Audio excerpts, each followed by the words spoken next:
पैगंबर मोहम्मद पर बीजेपी की पूर्व नेता नुपुर शर्मा की टिप्पणी के बाद जो हंगामा हुआ, उसके चलते खाली बैठे बुलडोजर को काम मिल गया। प्रयागराज में हुए विरोध प्रदर्शन के आरोपी जावेद मोहम्मद पम के घर पर बुलडोजर चलने के बाद सपा अध्यक्ष अखिलेश यादव, एआईएमआईएम चीफ असदुद्दीन ओवैसी से लेकर मायावती तक ने इसे नाइंसाफी करार दिया है। लेकिन सीएम योगी से लेकर पूरी बीजेपी ब्रिगेड इसे हर तरह से जायज ठहरा रही है।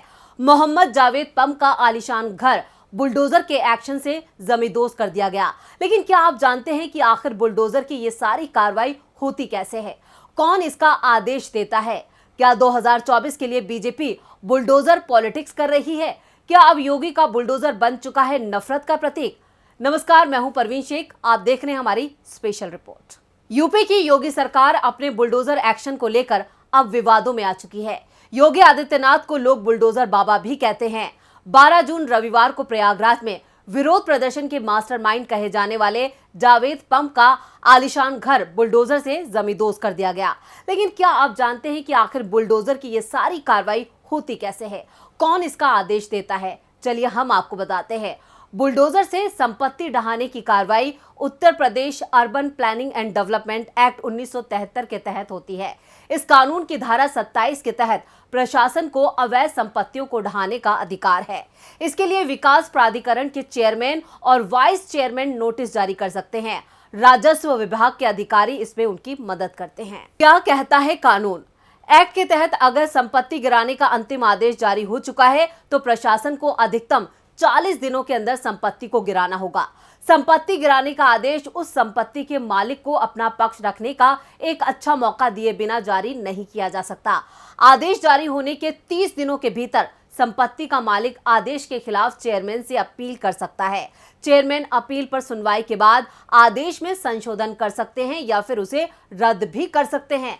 चेयरमैन का फैसला ही अंतिम होगा और उसे किसी अदालत में चैलेंज नहीं किया जा सकेगा। कैसे होती है कार्रवाई? प्रशासन जघन्य अपराधों के आरोपियों की डिटेल खंगालता है। अवैध निर्माण का पता चलने पर आरोपियों की संपत्ति पर बुलडोजर चलाया जाता है। जिला अधिवक्ता मंच के नाम के संगठन के कुछ सदस्यों और जमीयत उलेमाए हिंद ने उत्तर प्रदेश में बुलडोजर से लोगों के मकान तोड़े जाने के खिलाफ अलग अलग याचिकाओं में अदालत के दरवाजे खटखटाए हैं। जमीयत ने पूरी कार्रवाई के खिलाफ सुप्रीम कोर्ट में याचिका डाली है, जिसमें अदालत के सामने 2 मांगे रखी गई हैं। पहली मांग है कि उत्तर प्रदेश की नगर पालिका संबंधी कानूनों का उल्लंघन कर लोगों के घर तोड़ने के जिम्मेदार उत्तर प्रदेश सरकार के अधिकारियों के खिलाफ कार्रवाई की जाए। एक गैर कानूनी कदम। दूसरी मांग है कि अदालत उत्तर प्रदेश सरकार को आदेश दे कि बिना तय प्रक्रिया का पालन किए किसी भी तरह की तोड़फोड़ ना की जाए। इस याचिका के अलावा जिला अधिवक्ता मंच के 5 सदस्यीय वकीलों ने प्रयागराज में जावेद अहमद के मकान को तोड़े जाने के खिलाफ इलाहाबाद हाईकोर्ट में याचिका डाली, लेकिन यहां पर इलाहाबाद हाईकोर्ट ने इस पर सुनवाई करने से इनकार कर दिया। अधिवक्ताओं ने याचिका में अदालत को बताया कि मकान जावेद की पत्नी परवीन फातिमा के नाम पर था और इसलिए उसे तोड़ना एक गैर कानूनी कदम था।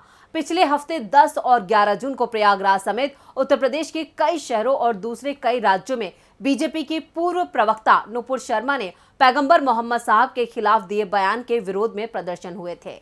याचिका के मुताबिक प्रयागराज में पुलिस ने इन प्रदर्शनों को आयोजित करने के आरोप में जावेद को बिना एफआईआर दर्ज किए 10 जून को पहले ही गिरफ्तार किया और फिर अगले दिन एफआईआर दर्ज की। नियमों का उल्लंघन। फिर 11 जून को ही प्रयागराज विकास प्राधिकरण ने जावेद और फातिमा के मकान पर निर्माण संबंधी कानूनों के उल्लंघन का नोटिस चिपका दिया और अगले ही दिन मकान को मिट्टी में मिला दिया। प्रयागराज से पहले कानपुर और सहारनपुर में भी इसी तरह के प्रदर्शनों से जुड़े लोगों के मकानों को तोड़ दिया गया था। जमीयत की याचिका में सुप्रीम कोर्ट को बताया गया है कि मकानों को इस तरह तोड़ने में कम से कम 3 कानूनों का उल्लंघन किया गया है। उत्तर प्रदेश के रेगुलेशन ऑफ बिल्डिंग ऑपरेशंस अधिनियम 1958 के सेक्शन 10 के तहत किसी भी इमारत को अगर तोड़ना भी है तो ऐसा उससे प्रभावित व्यक्ति को अपना पक्ष रखने के लिए उचित अवसर दिए बिना नहीं किया जा सकता।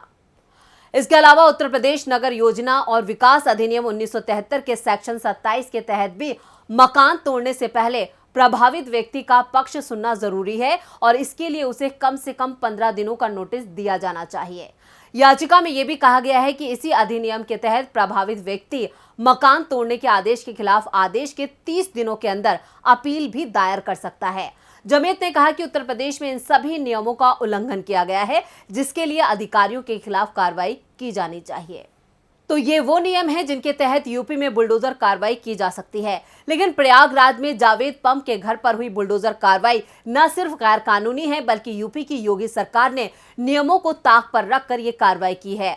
और अब सीएम योगी अपनी इस कार्रवाई को लेकर विवादों में आ गए हैं।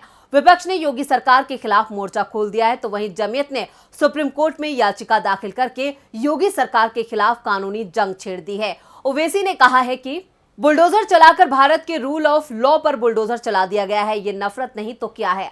अदालत को ताला लगा दिया जाए, क्योंकि जब मुख्यमंत्री तय करेंगे कि मुजरिम कौन है, तो कोर्ट की क्या जरूरत है। बीएसपी सुप्रीमो मायावती ने निर्दोषों के घर ढहा दिए जाने पर नाराजगी जाहिर की है। मायावती ने ट्वीट करते हुए लिखा कि यूपी सरकार एक समुदाय विशेष को टारगेट करके बुलडोजर विध्वंस व अन्य द्वेषपूर्ण आक्रामक कार्रवाई कर विरोध को कुचलने और भय आतंक का जो माहौल बना रही है, यह अनुचित और अन्यायपूर्ण है। घरों को ध्वस्त करके पूरे परिवार को टारगेट करने की दोषपूर्ण कार्रवाई का कोर्ट जरूर संज्ञान ले। यूपी की मुख्य विपक्षी पार्टी ने भी बुलडोजर की कार्रवाई को गैर कानूनी बताया और सीएम योगी को कटघरे में खड़ा कर दिया है। अखिलेश यादव ने कहा, ये कहां का इंसाफ है कि जिसकी वजह से देश में हालात बिगड़े और दुनिया भर में सख्त प्रतिक्रिया हुई, वो सुरक्षा के घेरे में है और शांतिपूर्ण प्रदर्शनकारियों को बिना वैधानिक जांच पड़ताल के बुलडोजर से सजा दी जा रही है। इसकी अनुमति ना हमारी संस्कृति देती है, ना धर्म, ना विधान, ना संविधान। जहां एक तरफ योगी सरकार बुलडोजर का इस्तेमाल दंगाइयों, अपराधियों, माफियाओं को कंट्रोल करने के सजा के रूप में दिखा रही है, तो वहीं विपक्ष ऐसी कार्रवाई पर कई तरह के सवाल भी खड़े कर रहा है। आरोप लग रहे हैं कि ऐसी कार्रवाई से गरीबों और मुसलमानों पर जुल्म ढाया जा रहा है और इस तरह की सजा देना कहीं से ठीक नहीं है। कांग्रेस सांसद राहुल गांधी भी बुलडोजर कार्रवाई को लेकर बीजेपी सरकार को आड़े हाथों ले चुके हैं।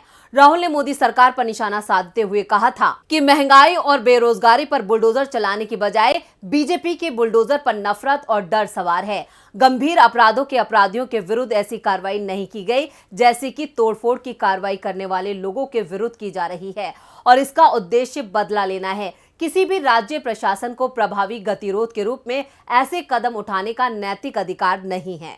2022 यूपी विधानसभा चुनाव में यह साफ नजर आ रहा था कि किस तरह से बुलडोजर बीजेपी की पहचान बन गया और लोगों में किस तरह से बुलडोजर के प्रति लोकप्रियता बढ़ी है। और जब बीजेपी की यूपी में वापसी हुई तो बुलडोजर योगी की पहचान बन गया। इस पहचान से सीएम योगी 2024 के आम चुनावों तक बनाए रखना चाहते हैं, क्योंकि मौजूदा सरकार को डर है कि काम के नाम पर चुनाव लड़ा तो परिणाम खिलाफ आ सकते हैं। लेकिन मुस्लिम समुदाय में बुलडोजर के खौफ से अपनी राजनीति जरूर चमकाई है। नफरत की इसी राजनीति के सहारे बीजेपी 2024 में भी सत्ता की कुर्सी हथियाना चाहती है। सीएम योगी ने भी कहा है, बुलडोजर की कार्रवाई जारी रखी जाए। मुख्यमंत्री की ये टिप्पणी ऐसे वक्त में आई है जब प्रयागराज में जावेद पंप का घर गिराने के बाद से सरकार विपक्ष के निशाने पर है। मुख्यमंत्री कार्यालय के आधिकारिक ट्विटर अकाउंट से ट्वीट किया गया कि बुलडोजर की कार्रवाई पेशेवर अपराधियों, माफियाओं के विरुद्ध है। ये कार्रवाई सतत जारी रखी जाए। प्रदेश में किसी गरीब के घर पर गलती से भी कोई कार्रवाई नहीं होगी। तो ये थी हमारी स्पेशल रिपोर्ट। आपको कैसा लगा ये वीडियो, नीचे कमेंट बॉक्स में अपनी राय जरूर दें और इस वीडियो को ज्यादा से ज्यादा लाइक करें, शेयर करें।